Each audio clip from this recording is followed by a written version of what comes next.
Assalamualaikum, kembali lagi di channel YouTube Uminya Gen Alpa.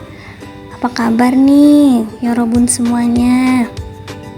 Semoga dalam keadaan sehat walafiat ya, dan diberi kelimpahan rezeki. Amin amin ya robbal alamin.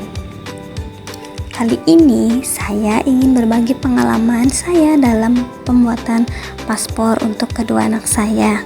Nah, penasaran kan gimana sih alur dan prosesnya? Yuk kita simak. Nah, ini kita sambil liatin view jalan menuju Kanim atau kantor imigrasi yang terdekat dari domisili saya ya. Masya Allah, ini cuacanya lagi bentar-bentar panas, bentar-bentar nanti mendung, tiba-tiba hujan. Jadi gitu modenya. Moodnya kayak anak gadis ya, anak gadis lagi masa transisi ke puber gitu, sering pindah-pindah mood. Oh ya, kita cuma naik motor ya, karena perjalanan dari rumah ke kantor imigrasi terdekat sekitar 50-60 menitan saja. Dan ini berangkatnya siang hari ya, kebetulan ngambil atau memilih jadwalnya di hari Jumat agar si sulung berangkat sekolah dulu. Nah, ini kita on di jam 11.05.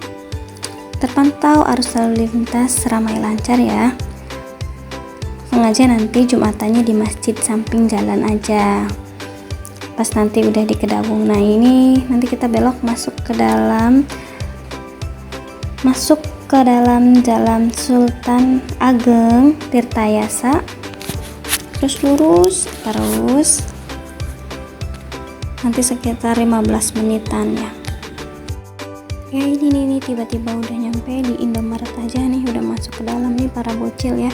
Kebetulan nemu masjid, jadi omnya masjid dulu Jumatan. Ini anak-anaknya milih jajanan ya, jajanan dan rehat dulu di Indomaret sambil makan es krim. Nih pokoknya beli cemilan favorit bocil semua ini ya guys ya.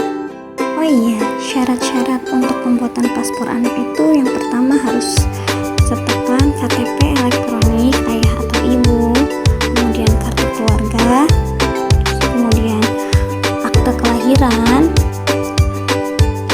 lalu buku nikah orang tua dua-duanya ya, kemudian fotokopi paspor bagi yang memiliki ayah ibunya, bagi yang memiliki paspor.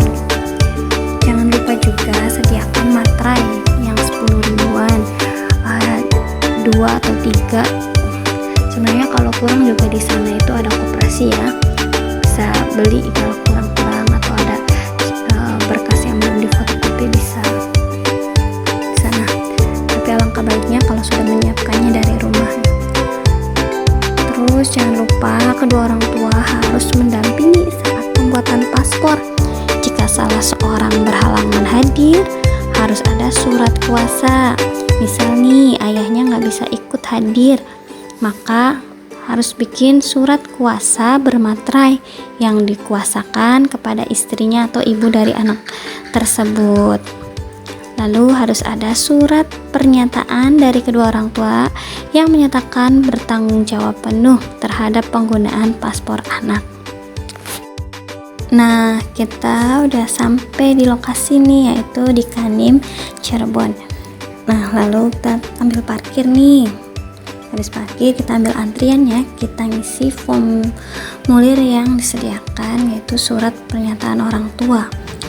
Lalu verifikasi diri dengan bukti formulir yang sudah kita daftarkan dan dicetak dari aplikasi M-Paspor. Lalu ini difoto ya di mesin pendaftaran dulu, kita foto dulu guys. Lalu nanti kita ini akan masuk ke ruangan yang diinstruksikan. Jadi tahapannya itu yang pertama saya itu mendaftarkan anak saya itu di aplikasi M-Paspor. Lalu saya upload berkas-berkas yang diperlukan dan mengisi formulir online-nya. Nah, setelah itu tahapan selesai pengisian berkasnya, lalu pilih nih tanggal dan waktu yang sesuai sama kita untuk wawancara dan penyerahan berkas fotokopiannya. Jadi selain isi di M-Paspor, kita juga pas wawancara atau datang ke Kanimnya harus membawa fotokopian dari berkas tersebut, kayak fotokopi kartu keluarga, fotokopi akte anak, fotokopi paspor ayah ibu, buku nikah, kayak gitu-gitu ya guys. Nah setelah itu nanti muncul kode bayar, lalu kita bisa bayar lewat bank, ATM, Alfamart, Indomaret, e-wallet, dan lain-lain, tergantung sesuai kebutuhannya ya. Nah ini yang mau disepil harga pembuatan paspornya. Jadi kalau anak di bawah 17 tahun itu paspornya hanya ada pilihan elektronik 5 tahun. Kalau misalkan di atas 17 tahun bisa ada masa berlakunya sampai 10 tahun. Berhubung ini anakku masih kicik-kicik ya, jadi 5 tahun saja. Biayanya 650.000 ya guys. Dan nggak ada ya paspor biasa, semuanya sudah elektronik yang berchip itu loh. Di Kanim anakku nggak bosen ya karena ada playground. Nanti kita tinggal tunggu paspornya 4 hari sampai seminggu ke depan ya. Assalamualaikum, bye bye.